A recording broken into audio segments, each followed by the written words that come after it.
Assalamualaikum warahmatullahi wabarakatuh. Kembali lagi bersama saya Wildana Hanifah, mahasiswa peternakan UIN Suskaryau. Baiklah, pada kesempatan kali ini saya akan menjelaskan dua jenis hijauan. Yang pertama yaitu hijauan rumput berupa rumput gajah dan hijauan leguminosa yaitu lamtoro. Baiklah, pertama saya akan menjelaskan rumput gajah. Rumput gajah merupakan hijauan jenis rumput sebagai sumber serat yang tinggi bagi ternak ruminansia.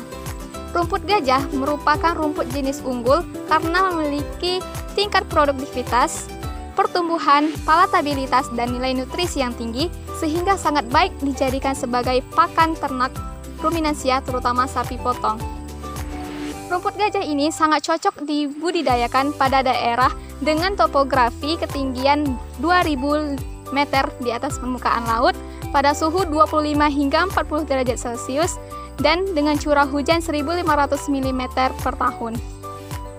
Rumput gajah termasuk ke dalam kingdom Plantae, subkingdom Tracheobionta atau tanaman berpembuluh, superdivisi Spermatophyta atau tumbuhan berbiji, divisi Magnoliophyta atau tumbuhan berbunga. Rumput gajah juga termasuk ke dalam kelas Liliopsida atau tumbuhan monokotil, subkelas Comolinidae, ordo Poales, famili Poaceae, bangsa Peniceae, genus Penicetum, dan spesies Penicetum purpureum. Baiklah, selanjutnya morfologi rumput gajah. Bisa dilihat, rumput gajah ini memiliki karakteristik morfologi mampu tumbuh tegak lurus hingga mencapai 7 meter. Kemudian memiliki akar serabut yang tumbuh pada ruas-ruas dan menjalar ke dalam tanah. Kemudian memiliki batang yang tebal dan keras berbentuk silinder dan diameternya ini lebih kurang 3 cm. Dan pada batangnya ini ditutupi oleh pelepah daun. Selanjutnya, daunnya ini panjang dan runcing. Dan pada pinggir-pinggir daunnya ini memiliki rambut-rambut pendek yang halus sehingga pada saat kita pegang itu akan terasa tajam dan perih.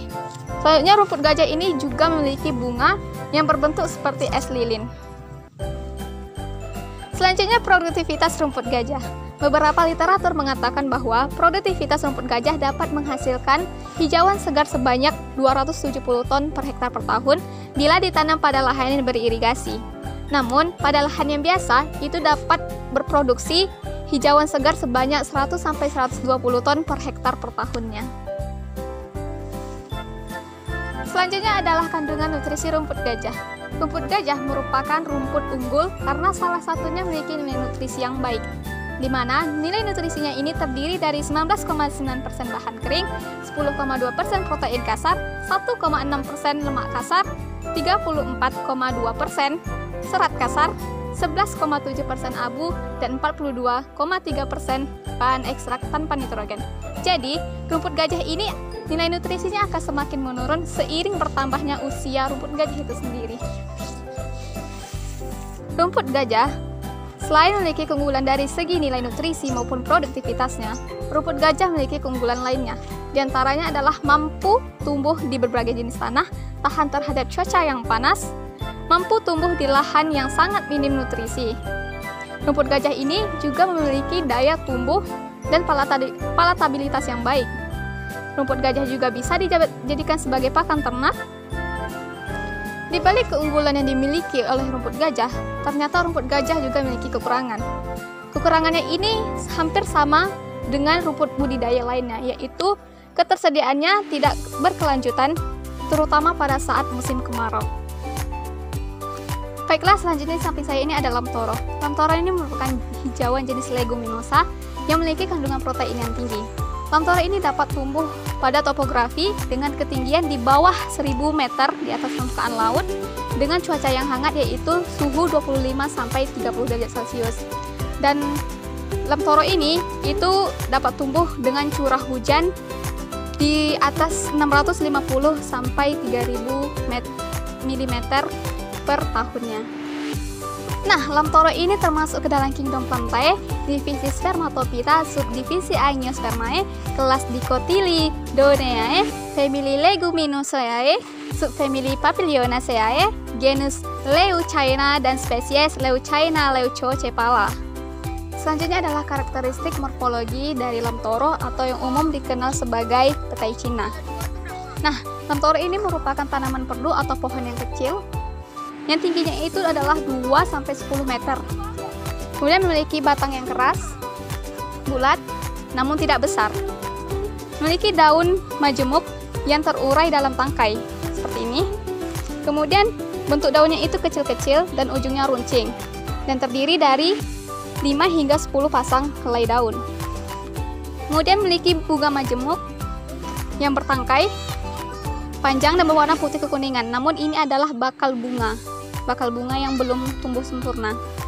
Kemudian buahnya ini mirip buah petai, namun ukurannya lebih kecil. Dan bijinya ini terdiri dari 15-30 butir. Nah, untuk produktivitas, lem toro ini mampu menghasilkan hijauan segar sebanyak 60 hingga 70 ton per hektar per tahunnya, atau 20 ton bahan kering per hektar per tahun. Di awal tadi mengatakan bahwa lem toro ini memiliki kandungan nutrisi yang tinggi. Di antaranya itu mengandung 25,9% protein kasar, 20,4% serat kasar, 11% abu, 5,4% lemak, 4,2% nitrogen, 2,36% kalsium, dan 0,23% fosfor. Baiklah, selanjutnya adalah kelebihan dan kekurangan. Lem toro ini dapat merupakan sebagai hijauan legum unggul karena itu memiliki kelebihan diantaranya mudah diperbanyak, kemudian mampu tumbuh pada tanah yang masam, tinggi akan nutrisi, kemudian dapat digunakan sebagai ternak. Nah, tidak hanya sebagai pakan ternak, lem toro ini juga dapat digunakan sebagai tanaman pagar dan tanaman penyubur tanah. Namun, di balik kelebihannya itu ada pula kekurangan dari lem toro ini, yaitu adanya zat anti nutrisi berupa mimosin dan asam sianida yang efeknya itu sendiri akan berpengaruh pada kesehatan ternak. Selanjutnya adalah budidaya rumput gajah. Budidaya rumput gajah diawali dengan pengolahan tanah menggunakan alat berupa cangkul dan sabit. Pertama, lahan dibersihkan dari faktor pengganggu seperti gulma dan tumbuhan liar lainnya yang berpotensi menghambat pertumbuhan rumput gajah tersebut. Kemudian, dibuat bedengan atau guludan dengan lebar sekitar 60 cm dengan cara membuat parit selebar mata cangkul dan menaikkan tanahnya. Selanjutnya adalah penggemburan lahan yang bertujuan untuk memecahkan lapisan tanah sehingga memudahkan dalam menanam rumput gajah dan mempercepat pertumbuhan akar rumput gajah. Pasca pengolahan tanah, dilakukan pemberian pupuk dasar untuk menambah zat hara di dalam tanah. Di sini, saya menggunakan bioseluri sebagai pupuk organik cair. Kemudian, lahan dibiarkan atau didiamkan selama 3 hari. Setelah 3 hari, selanjutnya dilakukan pengimulan bibit. Di sini, saya menggunakan metode stek batang yang bibitnya diambil dari rumput gajah berbatang besar dan tua. Potong bibit rumput gajah menjadi 3 ruas dengan potongan meruncing untuk memudahkan dalam penanamannya. Kemudian, dilakukan penanaman rumput gajah dengan jarak tanam 30 x 50 cm. Stek ditanam 2 ruas dan menyisakan 1 ruas di atas permukaan tanah dengan posisi miring 30 derajat untuk mempermudah pertumbuhan akar.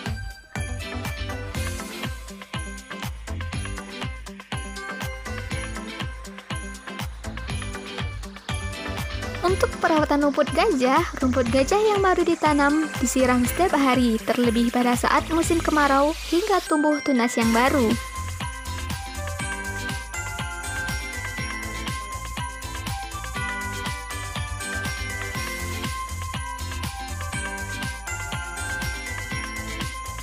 Kemudian, dilanjutkan penyiangan dengan membersihkan lahan daerah sekitar rumput gajah dari tumbuhan gulma dengan tujuan melindungi tanaman yang baru tumbuh dari persaingan cahaya, air, hara, maupun ruang. Dan pemanenan atau pemotongan rumput gajah. Saat musim hujan, pemanenan dilakukan pada umur 40 hari. Dan saat musim kemarau, pemanenan atau pemotongan dilakukan pada umur 60 hari pasca ditanam dengan menyisakan minimal 10 cm di atas permukaan tanah, di mana sisanya ini akan digunakan sebagai sumber energi tanaman untuk pertumbuhan tunas baru.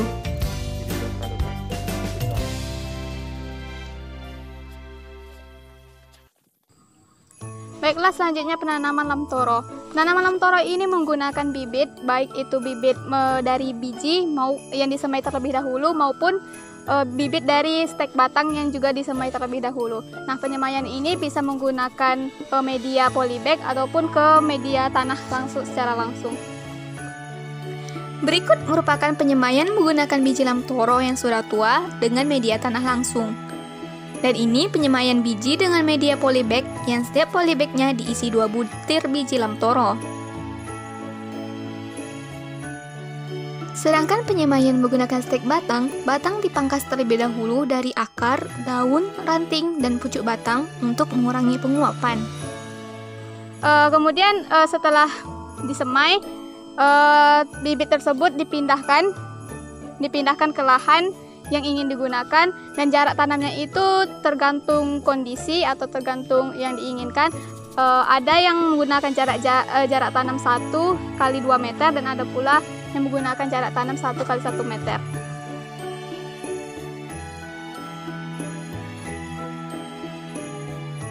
Untuk penanaman lam toro secara permanen diawali dengan pembersihan lahan dari gulma menggunakan alat cangkul ataupun sabit. Pembersihan lahan perlu dilakukan karena pada awal pertumbuhan lam toro sulit bersaing dengan tanaman di sekitarnya. Selanjutnya, pemindahan anakan dari tempat persemaian dilakukan setelah anakan berumur 6 hingga 8 minggu yang sebaiknya dilakukan pada awal hingga pertengahan musim hujan. Perawatan lam toro. Lam toro yang baru ditanam disiram setiap hari, yaitu pagi dan sore saat musim kemarau. Namun jika musim hujan, penyiraman cukup sekali sehari. Kemudian dilanjutkan penyiangan dari gulma sekaligus menggemburkan tanah di sekitar lam toro. Setelah itu dilakukan penyulaman dengan cara mengganti tanaman lam toro yang mati atau rusak dengan tanaman lam toro yang baru.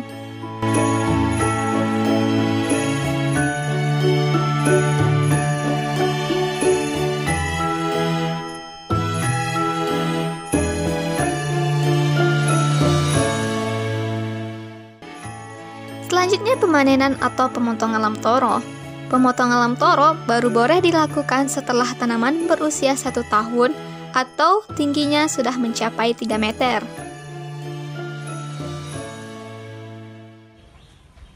Baiklah, inilah proses pencecahan menggunakan mesin chopper.